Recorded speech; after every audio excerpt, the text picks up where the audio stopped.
I've been hearing a lot about rage farming these days, and really I should start this video by going, ah, right? Because then you guys would pay attention. But I'm a professor, and so I'll be calm about this. Instead, I'm going to give you the academics behind it. I'm Professor Einstein. I'm a former TV and ad executive turned marketing critic. So when it comes to rage farming, what you're talking about is two things. You're talking about gaming the algorithm, and you're talking about getting people to share your content. So I'm going to introduce you to two people you should know about. The first is Zeynep Tufekci. She is a sociologist from the University of North Carolina. She is a TED Talk called We're Building a Dystopia Just to Make People Click on Ads. But it talks about how the algorithm works, and it talks about how even the creators of this algorithm don't realize what it's doing. But the intent of it is to move us to more and more extreme content. Even something as simple as looking for something about vegetarianism, pushing you to looking at something about veganism. The other is a book called Contagious by Jonah Berger.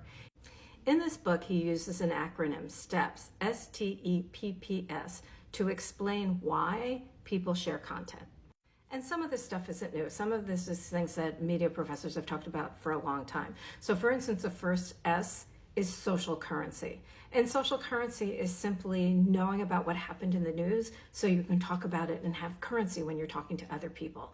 So way back in the day when Dynasty was on, we all watched it on Thursday night so that Friday morning when everyone was standing around the proverbial water cooler, we could all be part of the conversation. T stands for trigger. What is the thing that's going to get people to stand up and pay attention? So a great example of this was when Apple first came out with the iPod, they used white headphones. And the reason they did that was that everybody else used black headphones. And the trigger was as soon as somebody saw the white headphones, they immediately knew it was from Apple. The E stands for emotion. And when he's talking about emotion in this case, he's talking about awe. You're amazed by something, so you will forward the content to someone you know, or anger. And this is the thing that has gotten the most traction online. The first P stands for public, and this is about making content readily available to your audience. So maybe posting the same thing over and over again to make sure a lot of people see it.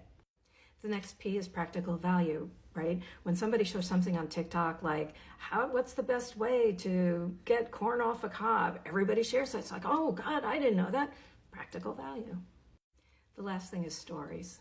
Communication is about community. It's about sharing. It's about the stories that we connect to.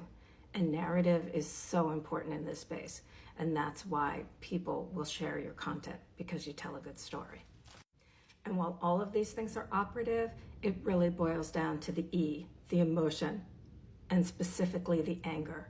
Combination of the anger with the algorithm that has led to where we are and why people are so obsessed with rage farming, because that's what's going to get them the clicks.